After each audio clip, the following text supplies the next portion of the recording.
Anything happening in the sports world? Anything going on at all? I don't know. I think there's a tournament of some sort that concerns a big orange ball that you throw through a hoop. Something like that's going on this weekend with a whole bunch of teams that have weird mascots and stuff. So hey, you got a team. You got a horse in that race. Oh, you got a horse in that race. You see this bad boy right here? You see that? That's Wildcats. Although not in this sport. Not in this sport for this, but they'll be throwing that big orange ball around. Hashtag basketball school, right? Yes. Unfortunately, our basketball school right now. My man Boo Booey is going to be All-American this year. They play up in Brooklyn, New York against FAU. So the draw we get, the luck that we get a Final Four team from last year, who is the AC and FAU. And then if we win that game, which I think we have a good chance of doing, we have the defending national champions in the second round. I wouldn't have it any other way.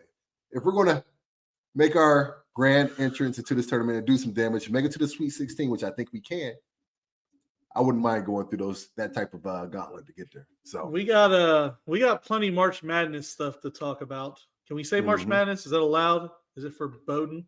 What? Why would it be? Didn't they change it like March Mania a long time ago or something? I don't know what you're talking about. It's just like Twitter is still Twitter. It's March Madness. It's March Madness. Most definitely. We got to start. First things first. How dare you? Okay. How dare you? I'm out. I'm having a good time. Boot scooting and boogieing to some Irish Celtic music, dude. On Saturday, I'm out there having a good time. Nothing is more important than when the Steelers make a splash like they did this weekend. You thought it was over when we signed Russell Wilson. No. You try to air our business in the Twitter streets like that? Yeah. I try to get you on live, and for whatever reason, you thought that what you were doing, your two-step was more important than us trading for Fields. Listen, I don't know how I felt in that moment? You know how I felt in that moment when I'm out there at the bar, cutting a rug, listening to music, I had started at noon that day. First of all, I was not in the right frame of mind to be having that stuff coming at me. First of all, I felt like way better than night drinking. Way better. Absolutely. But I felt like Bill Clinton when they questioned him about Monica Lewinsky at the podium. Like, you're just going to ask me that right now in front of all my people in these Twitter streets? You're going to wonder where I'm at now? This is where we're going to go with this, Trai? Just saying. You must always be prepared. That's all. For breaking news, especially when it comes to Omar Khan, because he's in his bag and he's making splashes all over the place. You can tell. Indulge me 1 second as I go through. No, let's talk about Let's talk about it now. Dude, this is by far the most exciting offseason the Steelers have ever had. We have never made this much noise, have never made this much splash, especially at the most important position on a football team than we have this offseason. Signing 2 quarterbacks, obviously. We got Russ, and then we traded for Fields. It's been a fantastic. Our room has gotten better from this point last year. But this is stuff that Steelers just haven't done in the past under Kevin Colbert. No, this is not the Steeler way. The regime before him. This is not the Steeler way. Not at all. Bringing in outside help. We usually build within. And I think it still will be a good version of that. Good portion of our team will still stay true to what the Steelers have done in the past as far as building through the draft. But we made some splashes this offseason, and I don't think we're done yet. That's the most exciting part. Yeah, so the Justin Fields trade similar to Russell Wilson. And by the way, whether you're on Facebook, Twitter, YouTube, wherever you're at, you can chime in and comment here. We'll read them here. We can see them all coming through. So feel free to go ahead and hit the comments section. And we know that you and Steelers Nation have a lot to talk about with Justin Fields. I was just getting more of it yesterday from you guys. Yeah. I said before, when you guys signed Russ Wilson, and we talked about it based on all the rumors that were out there that you guys would still be pursuing Justin Fields. It didn't make sense. It still doesn't make sense to me. Especially because now the reports are you will decline his 5th-year option. So maybe they're coming here. Are you trying to rain on my parade? Is that what you're doing I'm not right raining now? On your parade. It sounds like it. Are you trying to poop in my Cheerios? Yes, listen, you are. Sir, tweet a lot.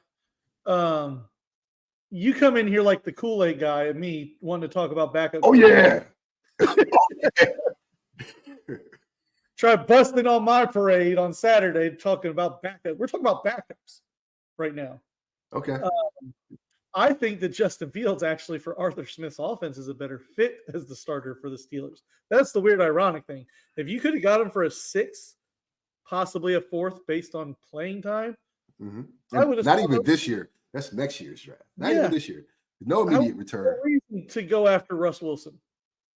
To be 100% honest, I think that you guys would have been better served to sign a Jacoby Brissett, a good locker room guy in the quarterback room, and make that trade for Justin Fields and avoid Russ Wilson because of some of this. We're talking football here. We're trying to make sense of it, right?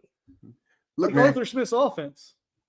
There will be a time in the day to really get into the nuts and bolts of how this is going to work out. You just want to be happy. We will, and we will deep. I just want to be happy, man, because we have talent in our quarterback room. We have legit talent, and we have somebody who's been to the mountaintop before, knows what it's like to get there, has been there twice, has won it once. We have another guy in Justin Fields who has elite, not just good, not just average, an elite trait that not many quarterbacks, not many NFL players in the history of the NFL have ever had. And it's stuff that you could build around. Now, when we get into camp, we see how they perform, we see how they digest Arthur Smith's offense, how to get along with their teammates. Then we can see who's the better fit. But right now, just let me be happy, man. I want you to be happy. Be happy because it's been a long 3 years with just slightly above bums in your quarterback room. It's true. We're being honest here. We're just calling it what it is. It is 3 years. 3 years is better than 30. Trust me. Trust me on that. 3 years is better than 30. It's all relative. We felt a little bit of what you felt. I mean, we were still winning while we were feeling this at the same time, but we don't have to go like 0-16 in order to feel your pain. But we got a little snippet of it, and it's okay. Have you seen the Browns jersey? Have you seen that bad boy? The what? With all the quarterback names on it? The 72 quarterbacks. I'm pretty sure my name's on there somewhere. Like, it's in there. Dude, but we can't let well enough we can't leave well enough alone because we have found something else to debate about this week in Steeler Nation, and that's if we should trade our first-round draft pick for a Brandon Ayuk. I think it seems to be he's a pick guy, right? I think that's we've got so much really hyped. Is he really a pick guy? I think I read that somewhere. I'm not 100% sure on that. I think he might be because somebody was saying we would Mike rather Tomlin's have twin. He definitely looks like Mike Tomlin. My goodness, and not even a young Tomlin, like a current Tomlin with dreads. Yeah, like I was saying, Tomlin with hair. Right. And by the way, speaking of Mike Tomlin, before we move on to wide receivers, we have a lot of wide receiver like news and stuff we want to talk about with wide receivers in the NFL right now. There's a lot of different things. We want to get to Jerry Jeudy's contract. A couple receivers already on the move. A couple like Brandon Ayuk getting ready to move, it appears. Mm-hmm. Before we move off Russell Wilson, though. Okay. How tall is Mike Tomlin? Like, ish. I thought he might be on the verge of 6 feet, maybe 6'1". I know Russ is like 5'10", 5'11", right? Because Mike Tomlin is clearly taller than Russ Wilson. When I saw their little intro shaking hands. Yeah. I'm watching him like he is like sunning you right now. He's looking at the top of your head and looking down on you, Russ. Nobody ever got confused with Russell Wilson's size. He is slightly. I didn't realize that small though. Yeah, I didn't realize that short. Like him and Drew Brees short. No, Drew Brees is probably a little bit taller. I'm trying to think. He's bigger than Kyler Murray. Thank God. That's not hard to do. But Kyler Murray and Bryce Young are very small. Like Bryce Young is like. Is he 6 foot? Bryce Young's not even 6 foot. Maybe. Who else was really small too was Johnny Manziel. Johnny Manziel was tiny. Like once they put him on an NFL field around now, thanks to Johnny Mel's documentaries, we know why he was so thin a lot of the time. Oh yeah. And he was very short though. But Brandon Ayuk. I was trying to look it up real quick. You guys can let us know in the comments if. Brandon Ayuk didn't go to Pitt, did he? Did he go to Pitt? Are you either from Pittsburgh or you went to Pitt? I'm not sure, but he seems to be. It seems to be a homecoming, according to everybody on Twitter. I haven't done the simple research of Googling it yet, but I thought he went somewhere different for school, but nevertheless. So before I do my deep dive, are you pro Brandon Ayuk, or let's table the trade and do you think Brandon Ayuk is a fit? He well possibly could be. I'm not even trying to. It has nothing to do with him per se.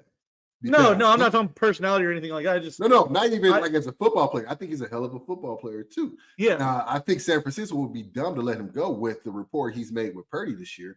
But it's not even that. The only wide receiver this year that I would trade for and give up assets to get is the best one in the league, and that's Justin Jefferson. Yeah. Other than that, this wide receiver draft is so deep that you have to go. Oh, nope, I was way off. Thanks, Caleb, for that.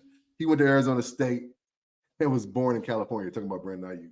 But to give up a first-round draft pick for a guy that I think is going to cost us at least $25 million a year. When we just got cap space. We literally just got cap space this year. We've been up against the cap every single year.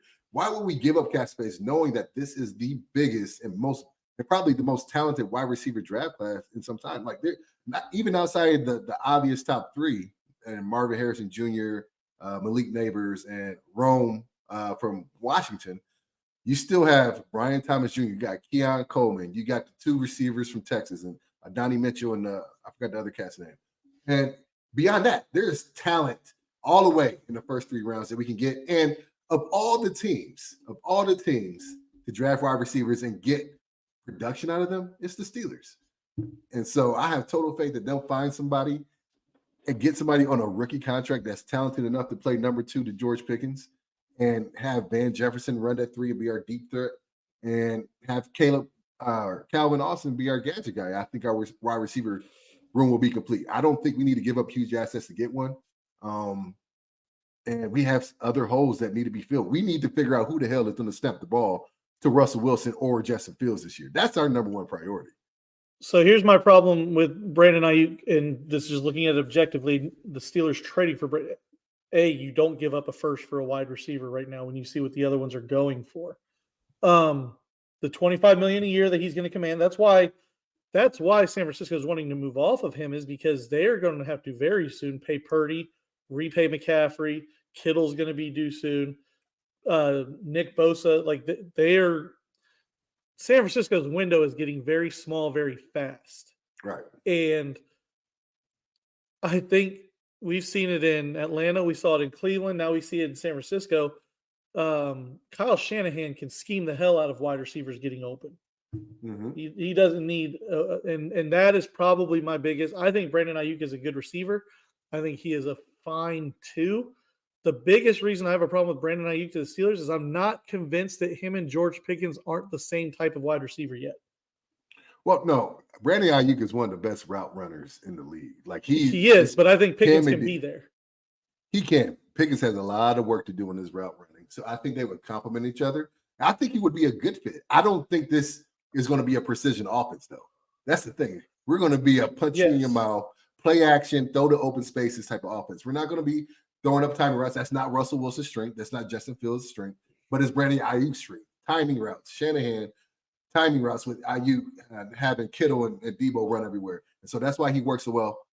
It's also coming off his first Pro Bowl season. Like, he timed it up correctly. Like, he all-pro second team, had his best year ever this year, on top of a pretty good, decent year last year. So he's a good receiver. He timed it up quickly. But he's not worth what it would take to bring him on board and to keep him long term. I think he's a hell of a player, but I'd rather go after somebody in this draft to fill that position. Well, we also have to look at it and admit that, yes, he may be San Francisco's number 1 wide receiver, but San Francisco's wide receivers are not number 1s in the traditional number 1 sense, right? He could be their number 1 wide receiver, but he's still the 4th option on that team, behind Debo, behind McCaffrey, behind Kittle. Like, at best, 4th option on that team. It's not your traditional number 1, and you're not going to pay $25 million a year for a number 2. That's just where it's at, and you're not going to give up draft assets. Right. He's not in the mode of a Tyreek Hill. You understand that. He's not in the mode of an A.J. Brown. He's not even in the mode of a Stephen Diggs. I think they have very similar things. But those guys went to their teams and they made impacts immediately. Like it was noticeable impacts in the way that they played, the way their quarterbacks received them, and the way their offenses got better.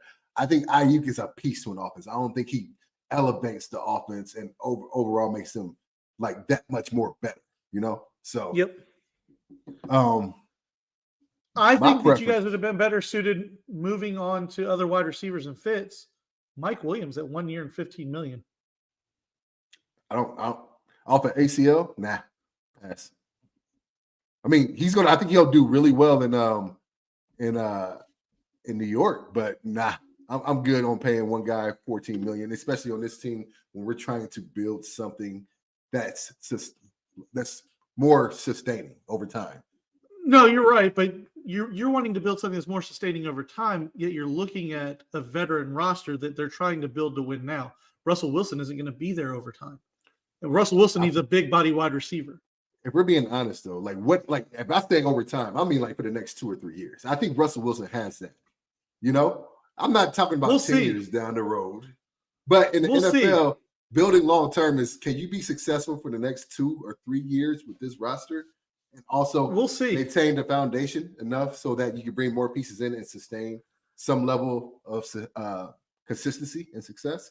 That's what I think we're doing, and I don't think giving $25 million to Brandon Ayuk does that for us. But somebody who might be able to speak better to that, and many other things that are Steelers related, is my man Maximus. Maximus joins us from his vehicle. How you doing, my guy?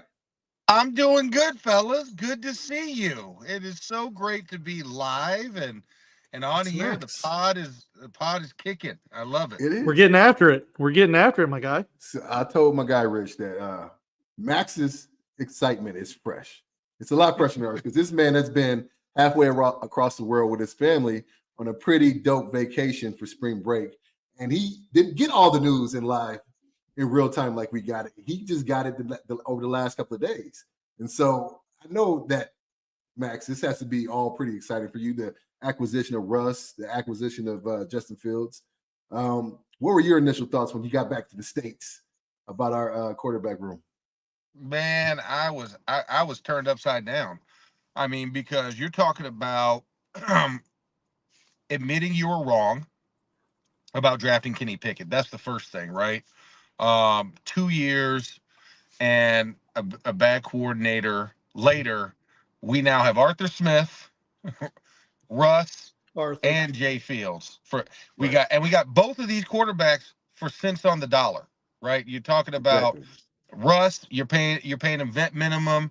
And thank you, Denver Broncos, for paying for our buffet. We really appreciate that. You let the whole boys eat. And then, of course, for Justin Fields as well, Ryan Poles, trying to do right by Justin when they didn't really give him all of the assets necessary, letting him get traded to a place he wanted to come to. I think also because they have 4 other deals that could have been upwards of a 2nd to 3rd round pick, and you trade them to us for a 6th round pick. Great value. I think Justin Fields is better than any 6th round quarterback we can find this year in the draft. So when I think about that, what Omar Khan is doing in that front office, and then let's not even talk about the fact that you went and you traded Deontay Johnson for Dante Jackson. You got faster in the secondary. You got another capable corner to go opposite of Joey Porter Jr. You got Deshaun Elliott, who has been fantastic down in Miami. But, for Vic Fangio, and this is a quote from Vic Fangio, who does not give any compliments, this kid is a football player. And if it wasn't for cap issues, we would have kept him. So when you think about those two, and then you add Patrick Queen, how long have we been looking for a linebacker with speed that can cover the likes of a Christian McCaffrey and can go hit a guy in the face? Ryan Shazier. We've been searching for that since Ryan Shazier. Yep. So when I think about the moves that happened while I was gone for a week, I am thoroughly impressed with what they did and the value that they got these guys for. On top of that, it's the value on top of the resume of the guys you've collected, and they're not done yet. I mean, the one they probably missed on that they didn't get was Mitch Morse, but Mitch Morse was a tough one to get because, he went to Jacksonville, right? Mm-hmm. And Pittsburgh is appealing, but when I have no state income tax, my dollars go further in the state of Florida, especially on the first coast. down in Jayville. So, that was one that you just lost the money battle, the legal taxation battle with Mitch Morse. So I think, for what they needed to hit priority wise, it makes the draft a lot easier for the Steelers so far. Do you think that we were kind of talking about before you jumped on with us, Max, because you mentioned Arthur Smith's offense? I actually think that Justin Fields is a better fit for that offense than Russell Wilson. What would you think? I think Justin Fields will be. But for getting it kickstarted for this year, I think Russ is going to do well because, for Justin, Justin needs to learn. And so to sit behind Russ and watch what Russ does, I will not say his catch line about cooking. I refuse to say that. But to watch him and learn from a guy like Russ, I think will be very valuable for Justin, because Justin's always had to play. And he's always had to figure it out on the fly. I think the goal is to shepherd and use Russ as a bridge to get Justin up to speed. And, in Arthur Smith's offense, you have to realize it's going to be heavy run and it's going to be play action RPO, right? Mm-hmm. Things that Justin really excels at. And I would not be surprised if we, while Russ is playing, get some packages for Justin Fields and kind of use a pseudo 2-quarterback system to get him into it and to see how that changeup works. It would not surprise me when you have Jalen Warren and Najee Harris in the backfield toting the heavy lumber in this offense, and then you have two really good tight ends and Darnell Washington and Pat Freiermuth that you can use to alleviate, which Arthur Smith also loves. I know Trey's excited.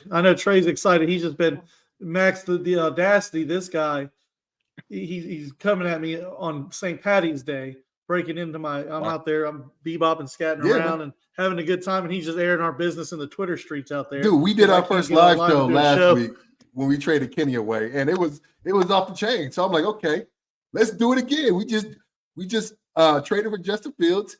Exciting times. Let's capitalize on this. And he wants to go out there and do his 2-step and drink his green beer and whatnot. Like, come on. This is bigger than that. You can pour green in the beer anytime. It's just a little food colorant. Nobody has to know. You just turn the light shades down. Don't look at the clock. You can make it St. Patty's Day anytime. But trading for Justin Fields, that's a once in a lifetime opportunity right there. Right. So, if we got some of the comments coming in, if you guys have any questions for the honorary third member of Team Girth, we got Max with us today, because I know Trey was he hasn't been able to withhold talking. So the floor is yours, boys. Have fun, be merry, do your thing. I'm happy for you.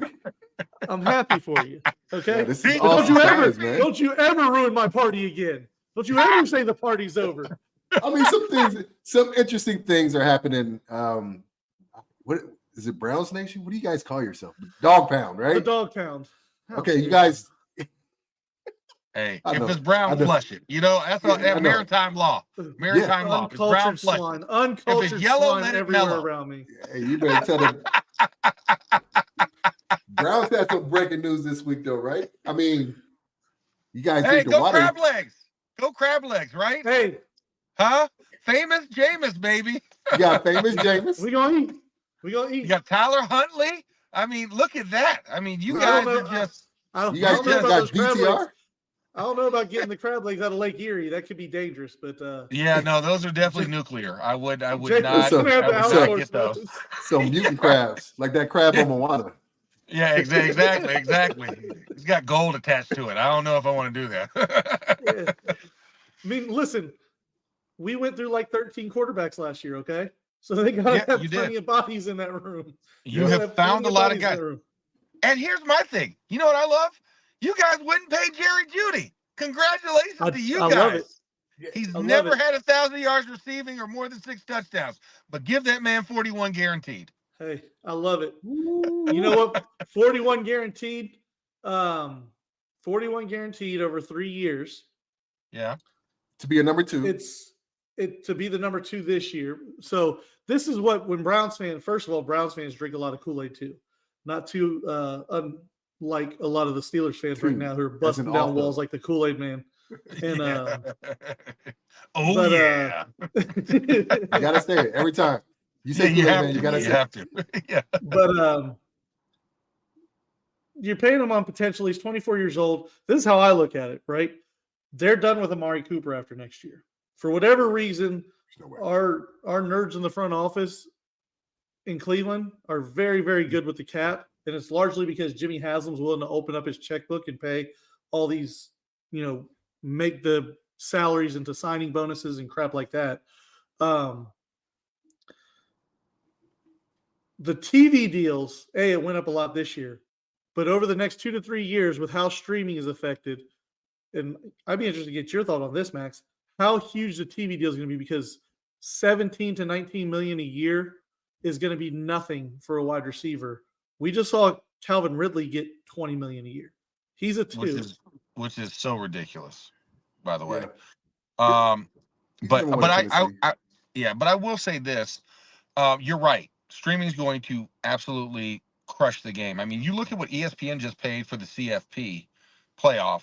They paid $7.8 billion to keep it until 2031, and that's just college, right? And the NFL has been taking the lion's share of all of that money for a very long time. So what you see at 7.8 for college, add a 0 behind that 7, and that's what you're going to be looking at for the same amount of time. So it's going to be something with Amazon Project working. I don't know how well the Peacock experiment worked, and how that's going to help with the FCC rulings as far as for public access. That's the only tricky part that I look at it from a legal standpoint, is how are you going to justify that to the public that can't get access to it in their local markets? Because that was a big deal for Kansas City. How games were blacked out right outside of the immediate city for people that normally get. So that's my only thing, how they're going to tweak that moving forward. But as you create more platforms to watch things, the more the money streams in, right? If you have a humongous lake and you dam it off and you create these smaller creeks, guess what? More water flow to area. That's what it's going to be. So you're going to see an exponential jump in these salaries. So yeah, you're right. Over the next 2 to 3 years, and I'd say even up to 5, it's going to get crazy with these numbers. We're batting an eye at these numbers now, but the players are going to get a larger share. These owners are going to be more willing to open up the pocketbooks once they see what the future numbers are, especially this jump. I mean, if you would have polled the owners the day before the number came out and the day after the number came out, it'd probably been like you on St. Patrick's Day. Right? So what? It was like a 30 million jump, the biggest jump ever. $30 million jump per team in salary, not revenue, just salary available in the cap. We don't even know what that number is, because the magic checkbook that if goes it's 30 in there for salary. Man. Yeah, exactly. Them owners are like, gas up the jet. We're flying to Waffle House in Atlanta for 15 minutes and back. And guess what? I'm landing on the street. I'm not even landing on a jet stream. Right. You find a flatbed semi, and we're landing on that just because we can. Exactly. Just because we can. And not even just the media from money. The jet to a helicopter to land on the flatbed. It's like the gambling money, the sports gambling money that's about to go, that's coming to the NFL. It's about to explode too. That's another revenue stream that's really not even hitting its pinnacle yet. I think, especially with all the states. North Carolina just got access to sports gambling. Legalized. Yeah. Yep. Georgia. Maryland as well. We'll never get it in Georgia, dude. I don't get it. Like I've been reading up on it. No, you're going to get it in Georgia. You're just going to be last to the party. Y'all were first in NIL, last to the party for gambling. It's funny how that works. Yeah. Right. So that's going to be another reason. But I get where you're going with this. And I mean, maybe the Browns are just fortuitous and just projecting about these numbers in the future. And that's why they're deciding to open the checkbook for Judy. Still don't think he's worth it. But hey, he's a number 2. I think they will keep Amari Cooper. You don't think they will? No. I think Amari Cooper and maybe even Nick Chubb, and now they talk about Wyatt Teller. No, I think bring Wyatt Teller. Bring him to me. Bring him to Pittsburgh. I love me some Wyatt Teller. Look good. He doesn't look good in black and yellow. He's fine where he is. Everybody looks good in black and yellow. And black is slimming, white is fattening. I'm just saying that all white uni that y'all pull out. The gallon of milk uni is not worth. Yeah, I hate horrible. I hate the white uniform with the white pants. It's terrible. Oh my gosh. Yeah, no But no, self-respecting I fat think man they'll- should put that uniform on and feel good about themselves. I think Amari Cooper is probably in his last year in Cleveland, just salary wise, because he'll need to get one more payday and then he's done. Like he'll probably be looking at his last payday after this, and they won't. They're already going to be hamstrung with Watson's deal still, and Joku they just extended, and As they I should think they're have. smart enough. I think they're smart enough to realize you have to keep that line intact for Watson to be successful.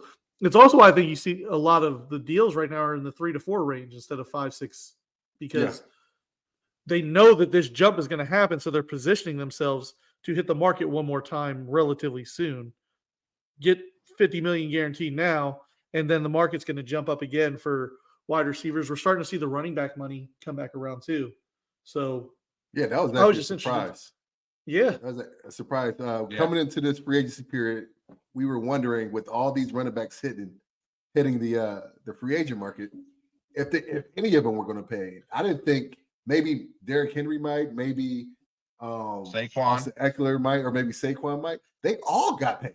Tony Pollard got paid. DeAndre Swift got paid by the Bears, and I think that's where you saw that extra 30 million. Like I think that was where they were able to start spreading. Was wide receiver and running back is where they're like, oh, we've got this extra money that we can spend now, because otherwise they wouldn't have gotten it. Right. Well, a dude who used to terrorize running backs for a living, and some other big news, is now retiring, Maximus. Rich. Yeah.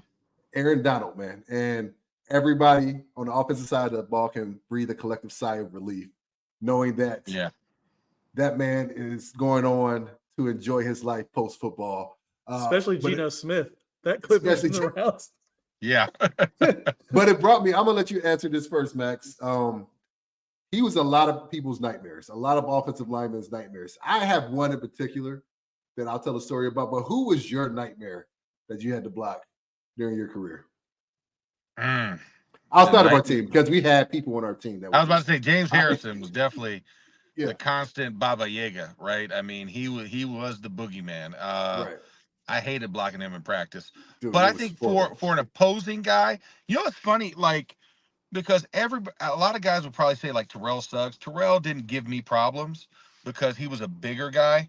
I mean, Freeney, because he was disproportionate in his size, his short torso, long arms, and that spin move like Tasmanian Devil was a problem. But I didn't see him as much as a lot of other guys.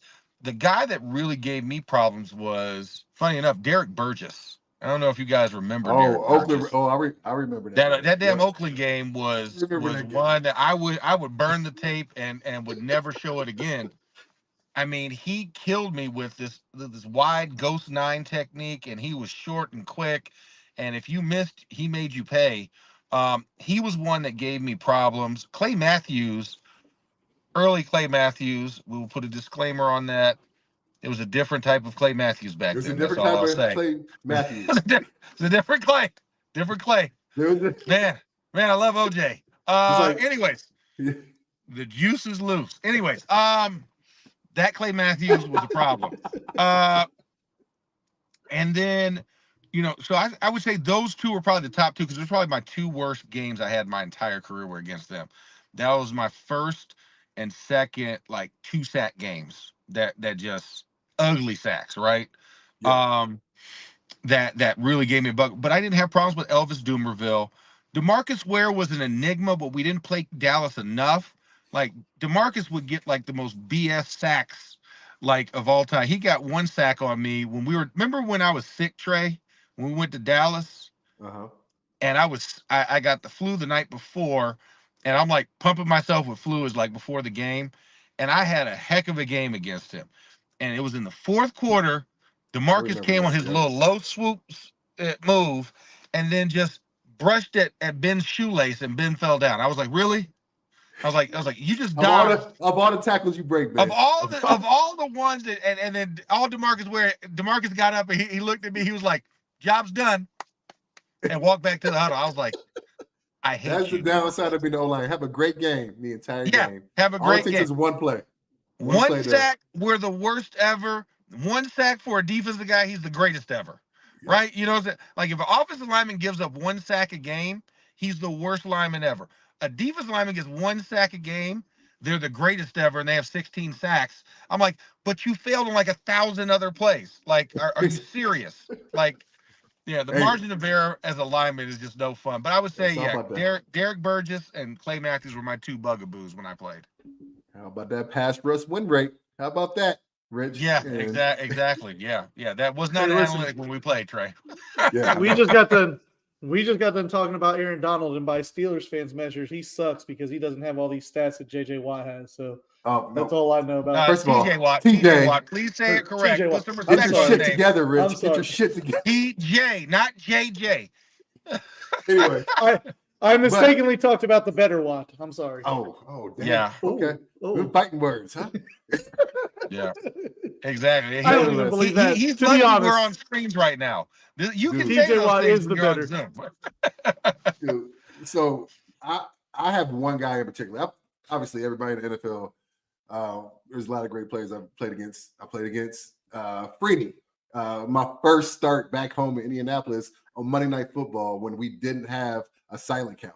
We had to go off. Yeah, Trey was left tackle and I was the right tackle, and you could We had not to go off communicate. Ben's Didn't hear cadence. nothing. Couldn't hear nothing. That's when the RCA Dome was pumping music through. And so I played against Ray Freeney. He immediately sacks Ben on the first play ever that I played in Indy. But he face masked him, so it was a 15-yard game. So, hey. Yeah. But no, the guy. You got an assist on that. You wouldn't have got that 15-yard gain if it wasn't for your assist. Exactly. He almost there, ripped his head off and everything. But the guy that gave me the hardest time. So we have every team has their bread and butter play, right? Their bread and butter running play. Ours is 22 double. And depending on the formation of the defense, you had certain formations they would line up in that you knew you could really knock the hell out of the tackle. So we're going against Baltimore and Rody Nada, who's one of the strongest humans ever on Earth, on the planet Earth, who has bratwurst for fingers. We played him enough times that they are pretty hip to what our favorite play is and when we're going to run it. But nevertheless, they line up in the right formation. We got 22 double called. I'm uncovered. He's head up on the center. And it's like the perfect setup for me to come in and just knock the hell out of his hip and go move up to the inside linebacker. So I get lined up. I get set. And he doesn't seem like he knows what the play is. And so we call the Canes down, say, hey, I wind up, get ready. He looks at me, says, no. Just holds me up. And I'm like fighting, like trying to get.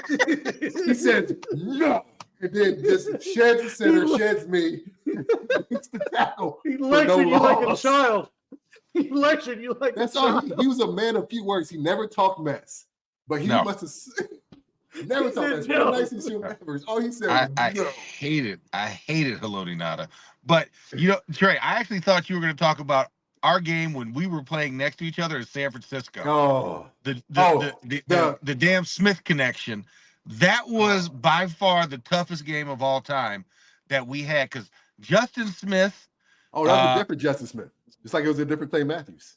Yeah, exactly. That, yeah. You had Cincinnati Bengals, Justin Smith. I used to ragdoll that Justin Smith. Him. A defensive end in a 4-3 defense at 270 pounds. Destroyed him. I felt like I personally sent him to San Francisco. The problem is when you go to San Francisco, that Balco clear and creamy is plentiful out in the San Francisco Bay. And he was 310 pounds, not an ounce of fat. And him paired with Alden Smith, forget about it. Forget about it. Trey, I'll never forget this. Trey did a baseball spin. We had a Molly duel, which means that Trey has to duel out, and I come down on the inside eye. Justin Smith playing a 4-eye. Justin Smith grabbed Trey by his chest. Wham! As Trey's trying to go backwards. I go and I try and hit his forearm to let him loose. Trey does a basketball spin out. He's there for Alden Smith. Alden Smith loops to the inside, and we can't get to him because now he's created a basketball wall. I don't know how. He has me and Trey, and Alden Smith just has a free run at Ben. And this has been when Ben had the high ankle sprain and was still trying to play, so it was looking like Statue of Liberty.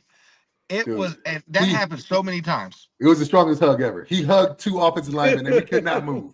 We couldn't could move. not move. It was We like could 2 not move. kids underneath the arms. Just Yeah, go ahead, Alden. exactly. I got this. I got this. Yeah, yeah. Don't worry about it. Hey, go where you like. I got these 2. Dude, and so Oh my God. everybody That has was before they put the emphasis on defensive holding. Yes. it was Way way, before. yeah, exactly. They can get away with that. But Aaron Donald did that to so many people. Obviously out of University of Pittsburgh, man. I wish folks had what did he end up getting? He was a top 10 pick, right? Yeah, it was a top 10. We didn't have a shot at him. We didn't have a shot at him, but people were just so caught up in how short he was, and he kind of changed the position. Before, when you had those tackles that were just run stuffers and like They he just took still up have a space. field goal. They ate up space. Yeah. He really revolutionized. I mean, and granted, we had Warren Sapp before him, but there wasn't another Warren Sapp type dude since Warren Sapp. And so Aaron Donald brought it back. There was one Trai, but he got injured. Geno Atkins was the first. Geno, yeah. Geno was the first. If Geno did not get injured, Geno was the precursor to Aaron Donald. Right. Yeah. But because Geno, his first 2, you remember, he gave Juice hell. Geno was a beast, man. He gave Juice hell in Cincinnati. And then he went over and Ramon had hell. I mean, everybody had hell with Geno Atkins. But when he hurt his leg, that changed everything. His speed, his ability, because he had the same moves that Aaron Donald had, right? He knew how to disengage. He knew how to slip the hips on the double team and squeeze through and get skinny. And he had pursuit. Aaron Donald was the next evolution of that. And Aaron Donald took it and ran with it. But Geno Atkins was my one precursor to Aaron Donald and made it okay to get a shorter defensive tackle. Aaron Donald. Max, we got a couple comments real quick. K4C310. Going back to receivers, Jarvis Landry. Would you have any interest in Jarvis Landry? Did he even play last year? Yeah, I'm gonna say he's been out. He's been out kind of stumping for a team, talking about he'll play for the vets minimum. He just wants to win. Yeah. And then Caleb asked about if Justin Simmons is a possibility. Yeah, I think we lost Maximus for a second. For a second. All right. We'll get him back in there. But yeah, I know you and I talked about Justin Simmons a little bit. Okay, I'm back. Before. Yeah. But yeah, Justin Simmons is a possibility. So with the acquisition of Elliott, I don't think we're going after another safety, right, Max? At least that's what you would think. No, I don't think we're going to go after safety. I mean, we might go another corner in the draft, but I don't think free agency wise, I think the priorities are going to be center, tackle, wide receiver. And I think for wide receiver, Jarvis Landry doesn't invoke enough because you signed Van Jefferson already. That's your veteran guy. And you might look for one more vet to just kind of complement and round out the room. So I don't think Jarvis is appealing, especially a year off. I don't think you go, he's not OBJ, where you're going to say, okay, this guy can take a year off and still probably be effective. And we even saw OBJ not really be as effective consistently. He had moments. So I don't think Jarvis, and definitely not Justin Simmons. I mean, there's a lot of quality safeties out there, and that market's really soft. That's what the running back market was a year ago.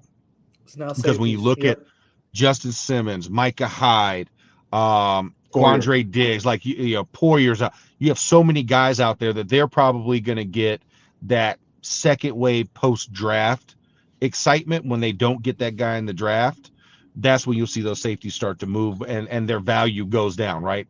Because they're still at their elevated value where they think they should be, so they're not going to take these deals. And then as those weeks start to tarry on, that's when it's like, well, I just need to get on a team now. And so that's when I think those safeties start running. All joking and ball busting aside, when we're talking about Russell Wilson, Justin Fields, the offense, all that stuff, looking at you guys' room, you have to still address things on the offensive line.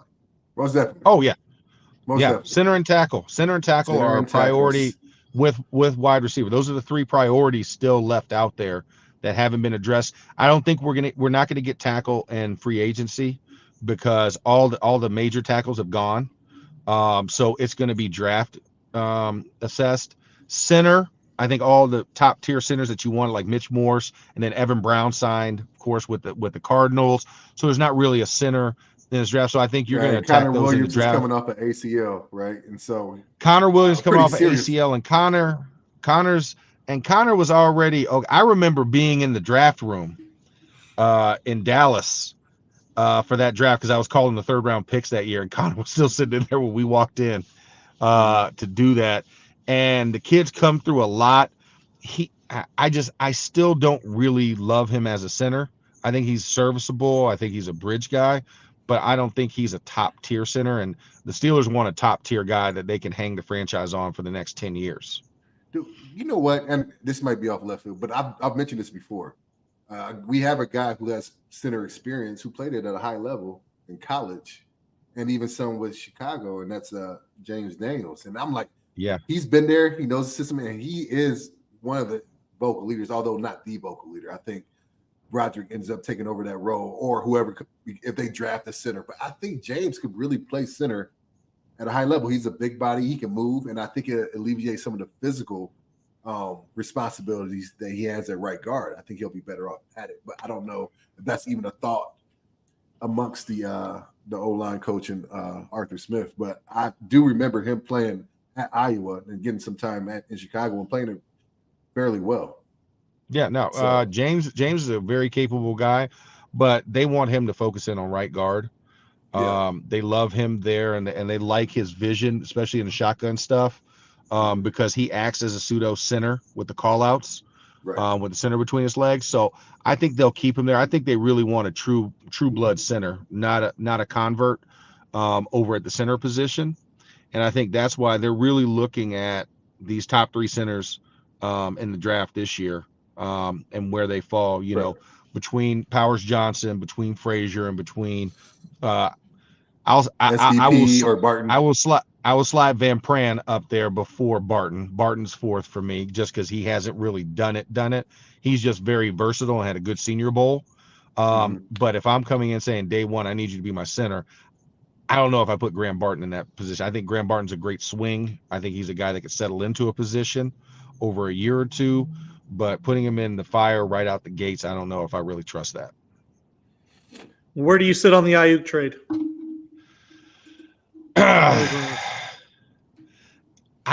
It's too much money. I mean, 20. He's looking for 23. That's just too high price for what the Steelers have done, and especially when you've already gotten so much value early in this free agency period, to then come back and want to go after a guy of Ayuk's ilk. Yeah, blow your wad on that type of guy when you could probably get 2 more guys in that same vein.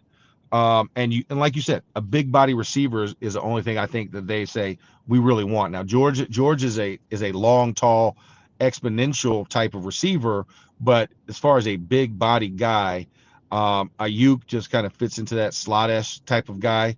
And we have Calvin Austin III still on the roster. And if I'm going to spend my money, I want a big guy to go out there.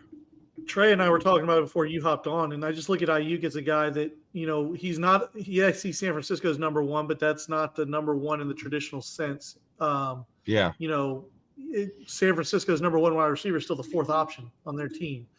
Yeah. You're also coming from Shanahan's offense where he could scheme a wide receiver with a 5'1" 40 wide open somehow. Yeah, yeah, exactly. You know, I just don't know that – I don't know about the fit. We'll talk more about all of that stuff, whether it happens or doesn't happen. But from an X's and O standpoint, as the season comes up, whether you get them or don't get them, but all of that stuff aside, the big thing is it's going to take a higher-ish draft pick, and then the money. Like you still got to be a little careful with that money. It's the money. But regardless of all the money we said we're going to get in the future cap space, you still got to be, you know, leery of just busting your wad on one. Pause. And then you're going to go to the draft. Longer pause, please. Longer pause. Yeah. Longer pause. Well, and you have so much talent in the wide receiver draft this year. Exactly. I mean, you can literally pick a wide receiver body type, and there's a great one at that position. And you can get them throughout the draft. It's not like, oh, my God, I got to go get Marvin Harrison, and there's nobody else left. You still have Malik Neighbors, Brian Thomas, right? You have Roma Dunze. Like, you have all these guys. And then that's not even talking about the guys you're bringing down. Ricky Pearsall is one that I really love for the Steelers. I mean, I love that kid. And it's not because I'm just a Gator, but because I watched that kid play. Ladd McConkey, another one, right? Jermaine Burton at Alabama. Like, there's so many guys to go from that have 100+ catches, that have 1,000 yards receiving, that have 8 to 10 touchdowns each. This is not the era that we came in where it's like, man, if a guy got 70 catches, like, oh my God, we got to take this guy. This guy is the most polished of them all. All of them are polished now.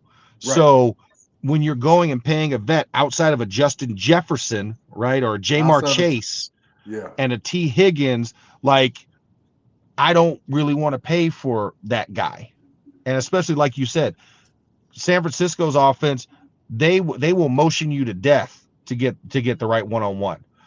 So there's no real way. And then Brandon Ayuk is still, you're like, well, what's Christian McCaffrey doing? What's George Kittle doing? What's Deebo Samuel doing before you even get to Brandon Ayuk? Yep. So that's where I find it tough. Now, somebody's going to be desperate enough is going to pay that because they're starved and they need an option for their young quarterback. But I don't think the Steelers are in that position. Well, both with the rules and the style and how penalties are called on the defense and stuff right now. Right now, I like him playing wide receiver in the NFL to what in Trai, you and I used to talk about this a lot with basketball, but playing wide receiver and offensive pass interference is like moving screens when the Golden State Warriors started their runs. You can push off on every single play, and you're doing it until you force the ref to blow the whistle. Right. So it just depends on which crew you get that day. But between the schemes and how the NFL is, it's almost like a quarterback is a point guard on a basketball team in the 90s now. Speed and space, get the ball into your playmaker's hands and let them run. Yeah. No, absolutely. I mean, and so therefore the speedy slot-esque type of height guy can make a difference. I mean, you look at how Amon-Ra St. Brown, right? I mean, how he makes his living, and you would say, well, this is also a team that their number one used to be Calvin Johnson. And how that has shifted as far as what you're looking at in a number one. But, and like I said, because we have a George Pickens, it gives us a little bit more breathing room because you already have that tall stretch the field receiver that can go make circus catches for you. So now we can be a little bit more picky because we don't need that dynamic Tyreek Hill type of player to complement our offense. We'd like one, and I think that's why, Calvin Austin is kind of still in the fold because he has some unique things, but you don't need to go get that. I'm just a traditional 6'1" receiver. No. I what you're doing at 6'1", there's now 6'3" guys that can do the same thing. I got the answer for you. I got the answer for both of you. Okay. You got to have a guy like this in your locker room because it's the Steeler way, right? You had AB, you had Deontay. Go out and get Kadarius Toney. Here we go. Absolutely not. I knew it was coming. Absolutely not. Absolutely. I saw that one coming a mile away. I'm a Gator and I have limits. Okay. I interviewed Kadarius at Super Bowl opening night down in Vegas. Mm-hmm. And I cringed having to walk over to him because not only are you already like villain number one for the Kansas City Chiefs, but he's got like 15 pounds of gold on. I'm like, straight looking like Flavor Flav. Don't believe he just watched. Yeah, I mean, Flavor Flav, he just missed the clock. That's the only thing missing. But I was just like, kind of, how do you feel? And he just acted so nonchalantly. Man, players go out, they play, you make plays. Sometimes you mess up, but you move on. I was like, you know what? Hey, thanks, Kadarius. Appreciate it. Hey, have a great day. Good luck on the Super Bowl. I was like, I was done after that one question. And we actually squashed that interview. I was like, please don't put that on air. I don't want to be responsible for actually having interviewed him. So yeah, no, there's no way we take a Kadarius Toney. And if we ever did, I'm just gonna go ahead and turn in my microphone. Dude, I think there's gonna be a shift in this locker room. What the drama that we've had, the soap opera that has been the Steelers the last few years, I think they're taking the steps necessary in order to rectify that. I think that's why you bring in a Russell Wilson, even though the rumors about him being a locker room guy have been well documented. He has come across as disingenuous, I think, to other folks, but I think that is who Russ is. I think he's 100%. That's just who he is. Like love him or hate him, that's him. And so he's a winner. He is a winner, and he's married to Sierra. So you better be able to put up with some stuff, so we can make sure we got that couple info and make sure they're comfortable. Well, and I love the fact that you have a contingency plan in Justin Fields, right? In case something happens. I mean, we didn't have that the last 2 years. I mean, Mitch Trubisky was not that guy. Mason was a pleasant surprise after having 2 years off between starts. But you didn't feel comfortable about that. You still kind of were holding your breath, waiting for the other shoe to drop for anybody that was in starting at that position. And even for Kenny, right? I mean, Kenny didn't do terrible things, but he didn't do great things either in the regular season. He did great things in the preseason. And one thing I do want to note, it is going to be a very fun preseason of football, fellas, this year. Because when you think of the amount of backup quarterbacks that will be playing for a lot of these teams, it's going to be fun because they're going to put them on display because they're like, hey, if something happens, we got this guy. We're going to dangle the carrots. So I think about this. You're going to see a lot of Jameis Winston, Tyler Huntley, right, in Cleveland. You're going to see a lot of Jimmy Garoppolo for the LA Rams. You're going to see, Drew Lock. That's going to play a lot. Mason's going to play a lot for the Titans. Or Sam Darnold. Sam Howell will be out. Both Howell and Darnold. You'll see both of them. Desmond Ridder for the Cardinals, right? That's before all the rookie quarterbacks. Before getting into the rookie quarterbacks. That's even before getting into J.J. McCarthy, Jaden Daniels, Drake May, and Caleb Williams. So it's going to be fun to watch preseason. I'm really excited about seeing what that looks like. Let me ask you guys, how much can a guy, talking about Russell Wilson, how much can a guy been 10 years in the league change who he is? And let me give some insight into why I'm asking this. Russell Wilson, when you look back at it, and this was long before he was rumored to go to the Steelers, was on the Steelers or whatever, he was not good last year. You put his stats in a vacuum, they look good. But when you go back and look game by game, there's a lot of Kenny Pickett there, sub 200-yard passing games. When they won, it was the defense shutting the other team down. But what I mean is, he's a guy who has a fumbling problem and takes a lot of sacks. And those are things you cannot do to win the style that it looks like you guys are going to try to win by this year. So how much can he change who he is? He hasn't always. Those are things you can clean up. The sacks and the fumbles. I think in Denver, a lot of that was the result of him not being able to fit within the framework of a Sean Payton offense. And that's why he hesitated on a lot of passes. He's not a timing passer. He's not a Drew Brees. He's not going to dink and dunk. He's not going to throw with anticipation. He's going to scramble. He's going to try to get plays open up. That's one of the things I was worried about with the signing of Russell Wilson is the fact that he does drop back 11, 12 yards to give himself time, not only because his stature, he's short, he needs to give himself a little bit more space so he can see downfield, but he also, that's just how he's always been. That's how he's made big plays. He was fortunate enough to have the likes of Walter Jones at the beginning of his career, but he does put a lot of pressure on his offensive line by the way he plays the position. And so there are some things that Arthur Smith is going to have to do schematically to make sure maybe you add a moving pocket more often than not. You do add or institute the RPO offenses downfield. You place a strong emphasis on the run game, which Arthur Smith has always done, so that you can eliminate some of those issues that Russ had in the past. He's still going to be Russ. Yeah. But we're hoping that some of those bad things that showed up in Denver in the later part of his career in Seattle can get rectified by playing a safer offense for him. That don't require him to put as much on his load, because I think what he realized when he left Seattle is that he's not a Peyton Manning. He's not a Tom Brady. He's not an Aaron Rodgers. He's not going to go to Denver and be the reason they elevate their offense. He's not going to be a game changer. He's going to be a reason why you're in it in the fourth quarter. He's good in the fourth quarter. He's good in red zone. But he's not going to be the guy that's going to throw with precision and throw for 350 yards a game. That's just not his game. And so I think he realized that. And he's going to be more willing to concede some of the stuff that I think he put on his shoulder in Denver. Well, and I'll also say this. He also will have two very capable running backs in the backfield that are healthy. One of the issues in Seattle at the end, they couldn't keep a running back healthy in Seattle. If you remember those last 3 years, they were taking guys off the street. And then same thing in Denver, right? When you didn't have Melvin Gordon playing, Javonte Williams getting injured, he didn't have a dependable run game. So they were kind of hamstrung and they were only, a one-dimensional offense. And that's where he kind of got exposed.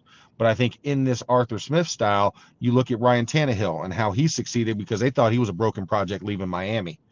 And you institute the Derrick Henry system in there, and you just give him some safe play actions, you give him a couple of rollouts, you let him play, throw under 20 times a game, now Ryan Tannehill signs a big deal, an extension. That's what you're kind of getting with Russ, and I think Russ sees that algorithm and sees what that template is and says, I can fit that. I can probably do that a little bit better than Ryan Tannehill did. And you saw the success they had. They were in the playoffs consistently, making it to AFC championships. I can do that. I can fit into this. I think that's what sold him when he went to meet with them and sat with Arthur Smith. They said, don't look at Atlanta. I had a little bit too much on my plate. Follow my Tennessee resume, because that's the job that I'm going to be doing. And this is what we can do to elevate you, Russ, and to extend your career. Yep. Justin Fields. So, Trai, I told you earlier, I don't think you were with us yet, Max. This irks me when people do this. This is about the Bears and their fans. Yeah. A lot of poo-pooing of Justin Fields. I still think Justin Fields can be salvaged. I think Chicago, the last 3 or 4 years, has been the equivalent of Cleveland for the decade before that in terms of drafting and developing a quarterback.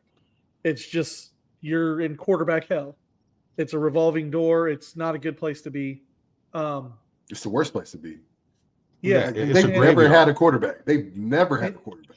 No. Not in And their you look history. at there's a lot of, we're sad that we lost Justin Fields, but if you were sad, insert highlight reel of Caleb Williams. People forget how great Justin Fields was in college. Mm-hmm. And he was a Yeah. throwing quarterback. He was not a running quarterback in college. How much do you have to temper expectations when you're talking to people about the difference between the college game and the pro game?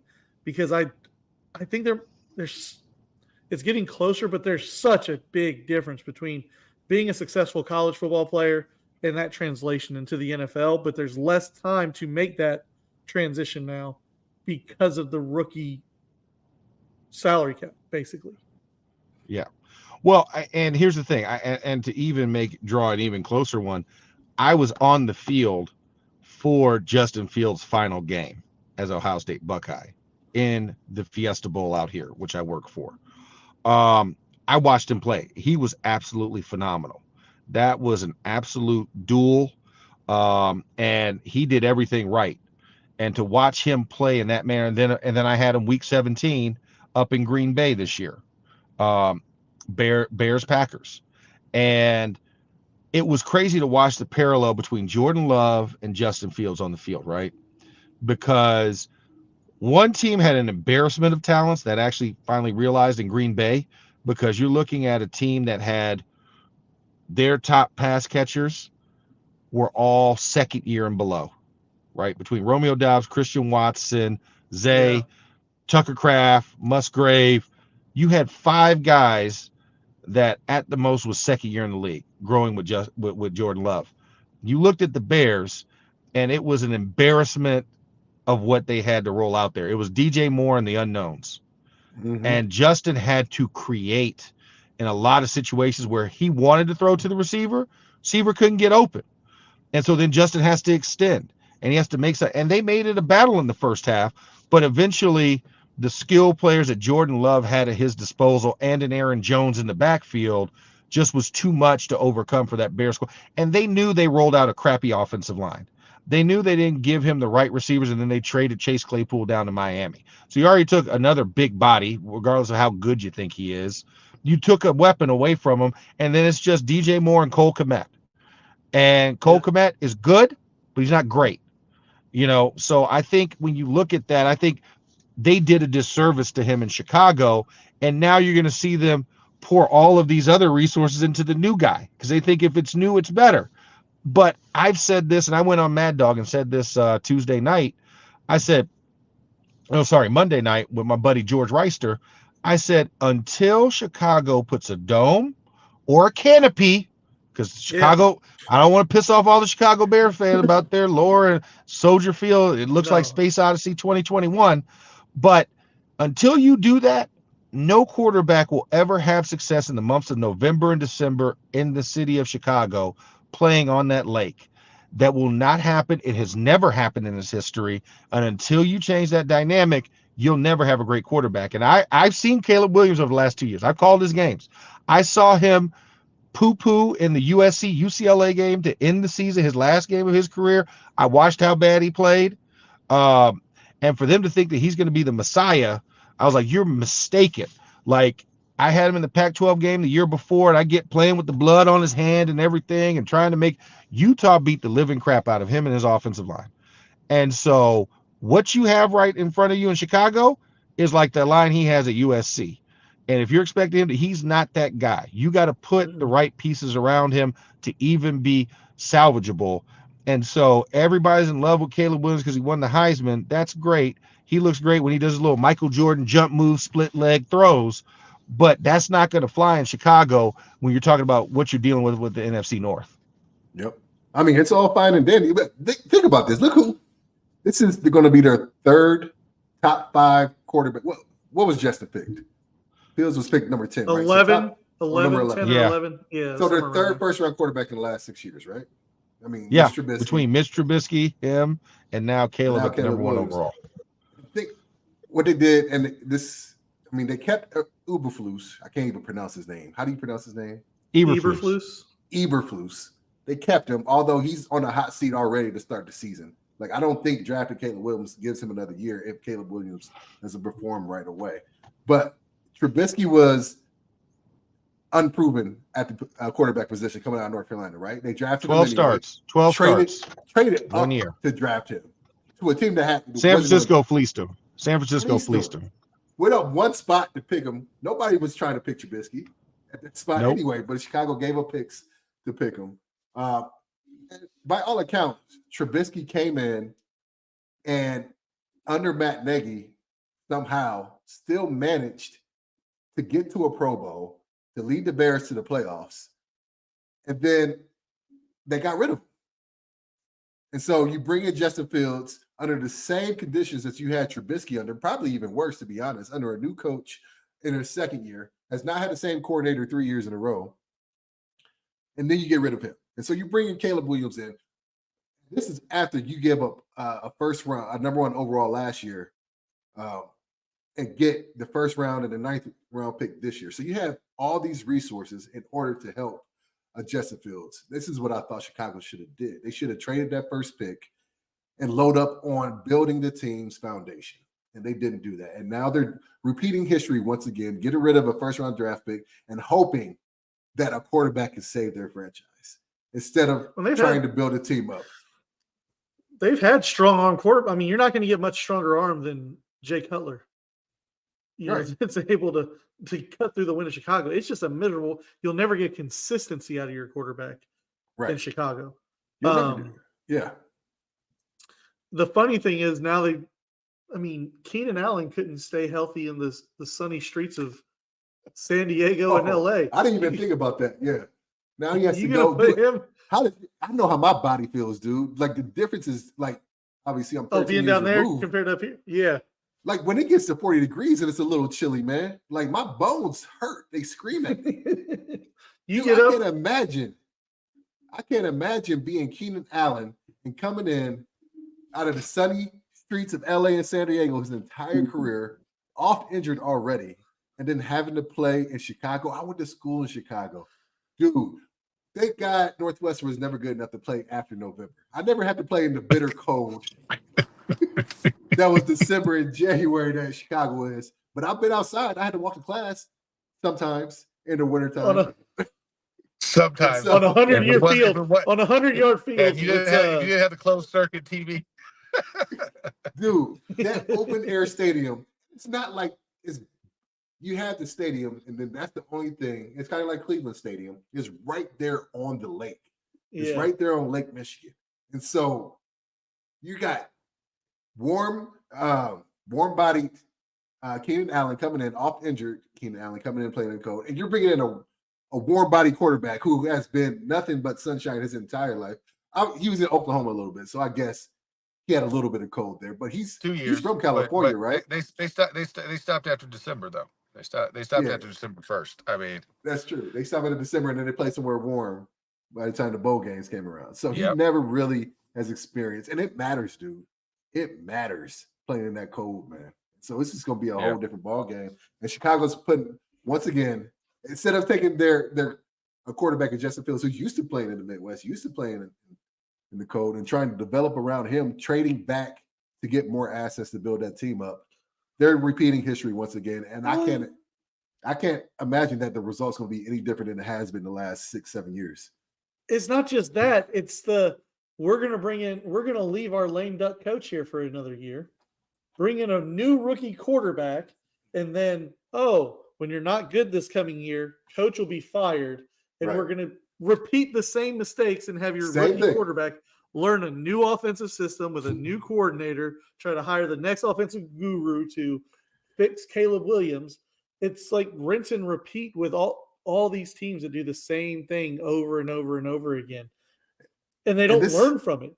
And this whole mystery thing about his injury or his medical history, like them not getting it at the combine, him doing it on his own terms, which I don't blame Caleb Williams. He's doing it his way, which I love. When you have the power of being the number 1 overall pick, you dictate how things go, you know? He might not want to be the number 1 overall pick either. He's probably looking at Chicago like, hey, somebody, anybody. Trade.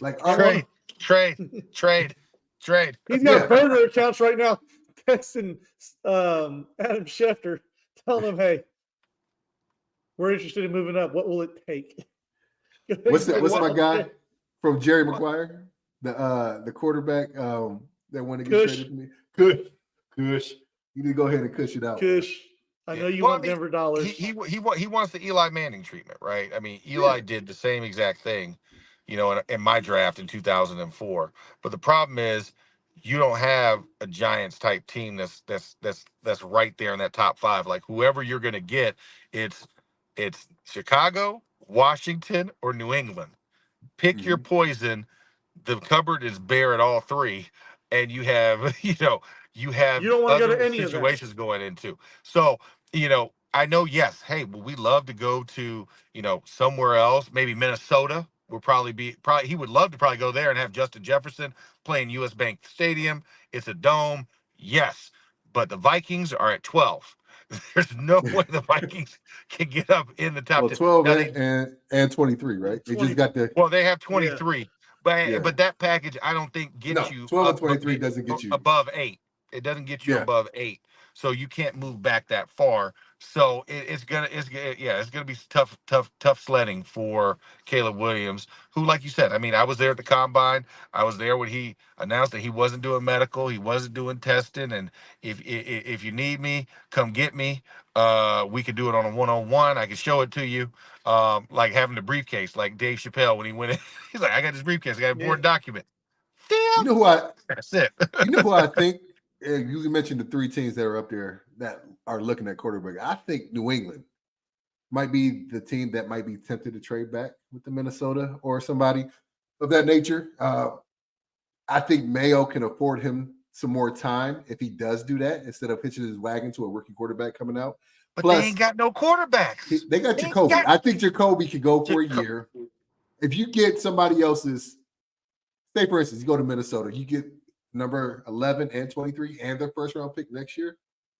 It affords you some time to build instead of just trying to be successful at the gate. Because New England's not good. They don't have a lot. They're bereft of talent, and I'm pulling out the dictionary to use this. Right? Yeah, they are bereft. There's nothing up there, unless you're looking for some clam chowder.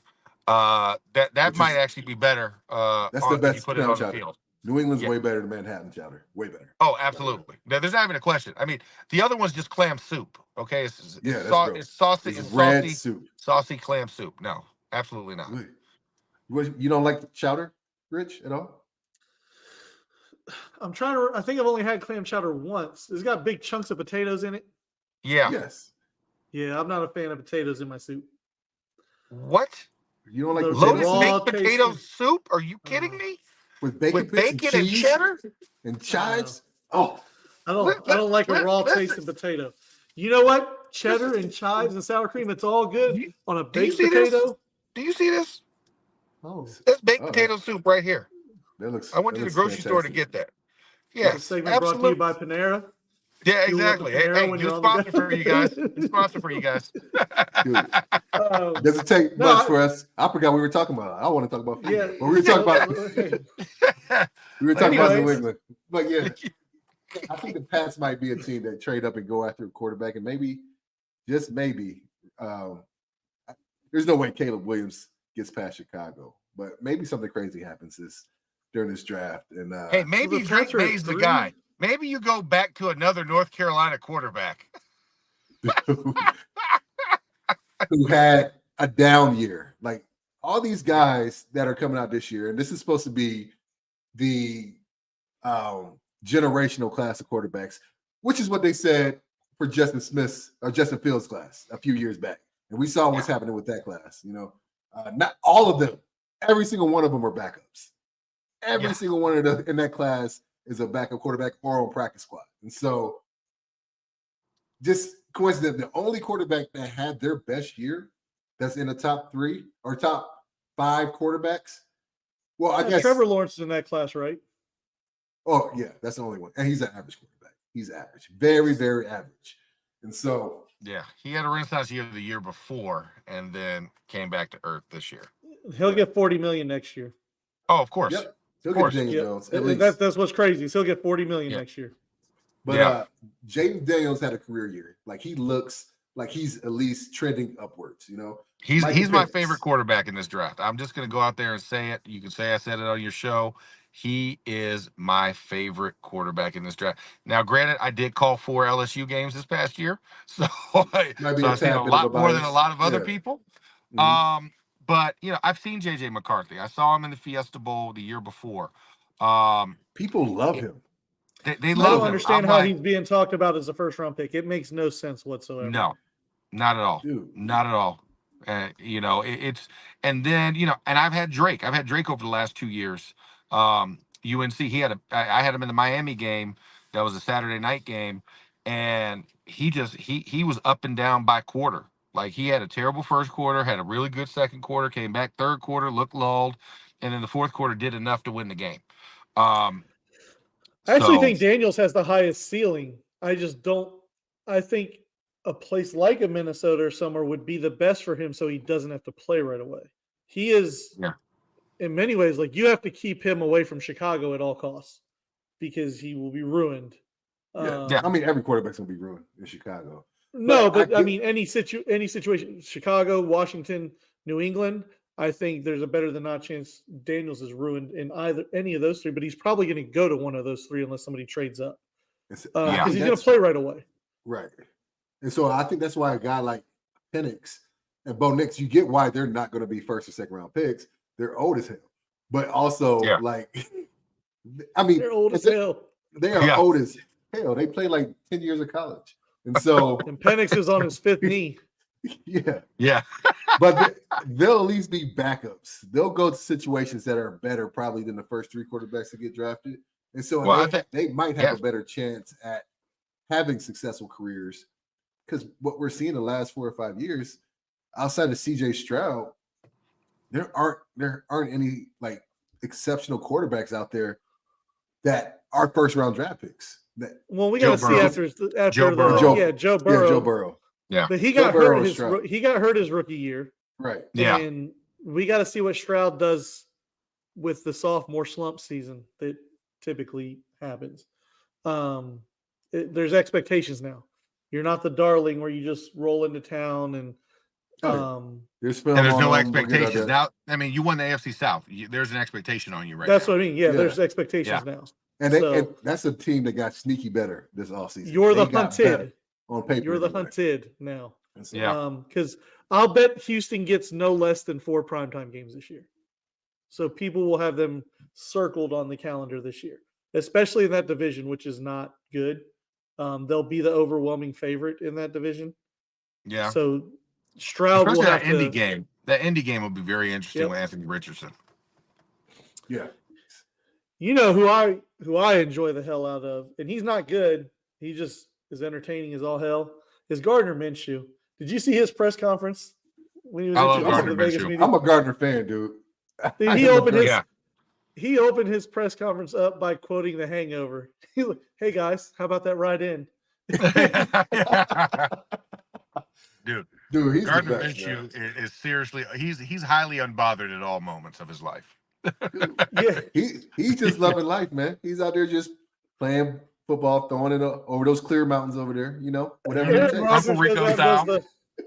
Aaron Rodgers goes and does the ayahuasca or whatever it is in the off season. He says, "I'm pretty sure that Gardner Minshew does it, but at halftime, like every game." How you And now feel? he's in, I could and feel now he's better. in Vegas. Yeah. What is he? He got like a 12. He got 2 years, 24 million. Like he is living Something. life. Yeah, he is winning, and probably going to be in like an Airstream like Matthew McConaughey right next to the stadium. He's just sleeping there at Allegiant Stadium. He's the type of dude, exactly. he'll have a sleeping bag on the 50-yard line, playing video games on the Exactly. jumbo. Nintendo Switch, playing Nintendo Switch.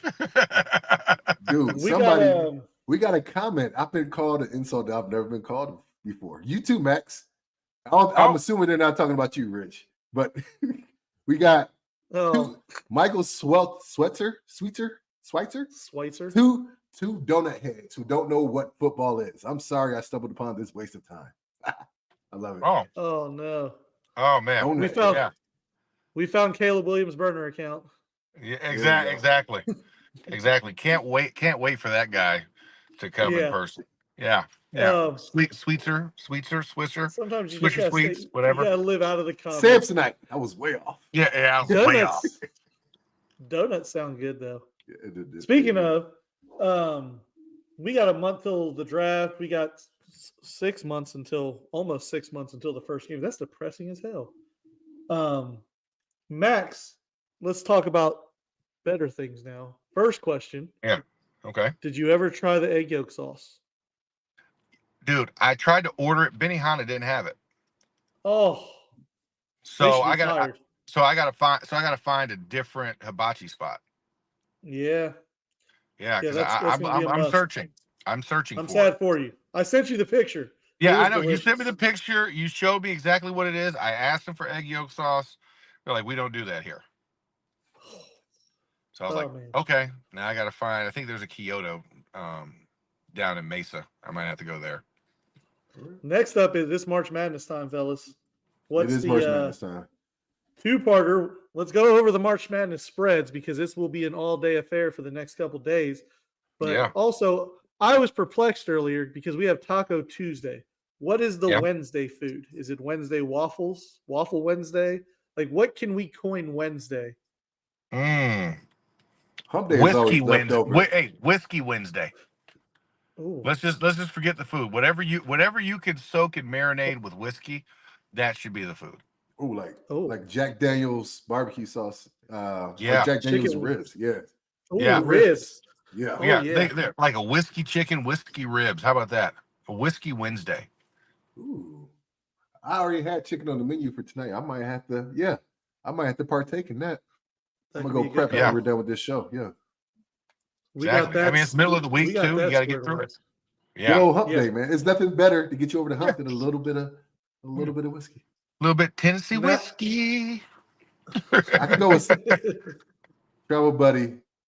He loves his scotch. Go with some scotch. What's on the agenda for March Madness, fellas? The first 2 days are the best. What is it? They are. Dude, as far as food is concerned? Everything. What are you doing? And I'll share my saddest March Madness. I sent you the video. I was out in Vegas for March Madness in 2020 when they shut Vegas down for COVID. And I got videos of them like shutting the casinos down and stuff. And we hopped a flight home that night because we had already had a big group plan to go out there. But so now I try to enjoy it every year because that just makes me sad thinking about that. Right. No, I'm cooking all the fat foods. I've done well this week in my workouts. I'm cooking the chicken wings. I got some chili cheese fries on my mind. You know I love me some good chili cheese fries. I know. Trey loves chili cheese anything. Fritos, fries, everything. It's the best topping. It's the best topping. It is. It works with everything. And then sometimes you sprinkle a little hair in your hair when you're having a bad day. Yeah, but he keeps it up. Exactly. Yeah, exactly. And then nachos on Friday. Probably some chili cheese on that as well. So, but no, and then tequila somewhere in the mix in both days. So that is my next 2 days. The wife knows that these are my 2 days. Don't bother me until we got soccer. I can't SU soccer practice in the evening, so I got to do that. But from the time the game started around 12 o'clock till about 5, I am in my man cave by myself because I can't be with my buddies because for whatever reason, basketball is not a thing down here, at least in my area. Like my good buddies, all they care about is high school football, tennis, which I'm okay with, and soccer. Like they don't watch March Madness, which is the craziest thing, but I'll be okay. You live in an international neighborhood. That just sounds it's the un-American. Craziest. They don't even they barely watch NFL, dude. And so we're gonna see Trai with one of those vuvuzelas. Yeah, exactly. Go man, you. Go man, you. Yeah, exactly. Ole, ole, ole, ole. I was back in India. My buddy across the street, Steve, used to always hook it up. Like he would be an all-day affair for March Madness, which is what I miss the most about the Midwest because there's still plenty of basketball lovers in Indiana, especially. So, But other than that, man, I'm just I do okay in my own company. Plus, I'll be calling you guys nice and buzzed. So I'll be okay. Yeah. I'll be in Vegas. I'll be in Vegas this weekend. But not for March Madness. March Madness just happens to fall in the same time because my daughter has a club volleyball tournament there. It's like a big regional tournament. So I drive to Vegas tomorrow. So I'll be there Thursday night and we'll be there through Sunday. So I may or may not be looking at some different options at other places to make sure that I make friendly wagers. Have you seen that place that big old the Sphere? Screen? That's not the Sphere. Yeah, the Sphere. Like the one is that where the pool is with the big old Circa. Yeah, I called you from there. I called you. Is that where you called me from? Yeah, I saw it's in downtown Vegas. It's at the Circle It's a place Resort. I keep telling you to go to. Yeah. Yeah, no, it's awesome. They have amazing breakfast sandwiches, Trai, by the way. And it's 21 and up. There's no kids there. Yeah, no kids. So it's like tiered. And so they'll have all the games there probably, right? And it's just people lounging in the pool, ordering drinks, and just they have little like hot tub pools in front of the cabanas on the upper deck. That sounds so great. I mean, the pool is always heated to 98 degrees. The pool is? So you don't even gotta get to the hot tub. Nope. No, like I was there in February. We were watching something in February, and we just stayed in the pool because it was cold outside. It was like 48 degrees outside. So I just had my head above the water watching TV. And they'll have everything there. Yeah, because you'll appreciate this, Trai. Ron Wolfley, Craig Wolfley's brother, that's out here in Arizona. Ron is the sponsor for Circa Resort. So Ron's like the ambassador. He walks through like Captain Obvious on a Priceline commercial. Like he's that dude. So that's why I went and I did the radio show from there, and they rolled out the red carpet for him. So I'm like, if I need to call him, like, hey, Ron, can I get into a cabana at the pool? I might have to do that. But I'm on volleyball duty, just like you're on soccer duty. So I won't really get to fully indulge while I'm out there. Let's plan for 2025. If you're out there I'll do that. If you're out there for like during March Madness, but not for March Madness, it's actually a miserable time. Yeah, it's going to be. Like it's we're playing, and they're playing at the Mandalay Bay Convention Center. Yeah, you were just there. Yeah, I was just there for Radio Row all week. So because you're looking around, you're like, why is it so busy here? Like you're pissed that it's so busy because you're not doing the things that the reason that it is so busy. It's and the coach has already sent an email out like, hey, remember you're here for your kids, not for yourself. Adults. Shut your mouth, I was like, you shut your face. I'm going to the Bacchanal buffet. Yeah, exactly. Yeah, Circa's cool, Trai. I kept telling you to go downtown. Yeah, you did. See, so. I'm gonna have to make sure Max drives up. Might have to go out for my birthday in August again. Yeah, and and then of course Fontainebleau is right there. It's not far. It's like the in between the Strip and downtown. And Piero's Italian. Okay. You have to go. They do a veal chop Parmesan. That is by far the most. Trey knows. Trey's shaking his head over there. Yep. It was so big that when I took the to-go box, they said, "Do you want us to make this a sandwich for you?" And they made me the sandwich, and I gave it to Trey. So that must have been the meal that powered you to climb the Dorito at the Luxor tray. Yep. My favorite picture of you ever is dude, I wanted to climb that damn Dorito so bad. Trey was like, Max, we need this picture right now. I was like, absolutely. There's no picture I'm here that for all of fully it. encompasses who I am than that picture right there. Exactly. I was so happy. Yeah. Since the Super Bowl, I've stumbled across my favorite picture of Trey ever in that picture, and my favorite video that actually includes you, where I got to see you guys on WWE Raw going to beat up the Big Show. Dude, so while you were on vacation, that has been circulating or recirculating over the weekend. Like somebody pointed out, and it's just been one thing. Somebody, my God. I didn't get tagged, but that's hilarious. Dude, do you remember Corey Wooten, the DN who used to play for the Bears in Minnesota? Was a Northwest. He's like, is that you in the white shirt and the white hat? I was like, yeah, that's me. About to run power on the Big Show. Exactly. We were about to go fourth and short on him. Especially with them bad knees. I mean, we didn't even have to go full spear. Just root hog. Right. That was good stuff. Do you remember we tried to teach him the 3-point stance, man, Trey? Dude, if you watch watch the video, 3-point stance ever. Yo, watch the video again. He got down there so slow. Like he wasn't stopping a damn thing. Like exactly. He had to unstack himself to get down to that position, like a transformer. Exactly. That was good times, though. Good times. Yeah, it was fun. Oh, Max, thanks for hanging out again, though, buddy. My pleasure, man. Having your Panera in the car. That's my guy. I know. While we're talking sports, so Trey, we'll be in touch tomorrow. We got some degenerate activities to get to. I'm not even filling out a bracket. I'm just betting on the games. I don't mean to rub it in at all. I'm just telling you. I'm probably gonna fill out a bracket. I'll put it on the Pod Me Up page for you guys and put it on Twitter and whatnot. I'll do a bracket just for the hell of it, just to see if I get it all right. Northwestern win the championship, by the way. So Trey, you got to do my super. You got to do the Super 8s, man. I sent that over. You got to do the one with my boys. Yep. I got to do that too. So yeah. All right, guys, have a good one. All right, fellas, take it easy.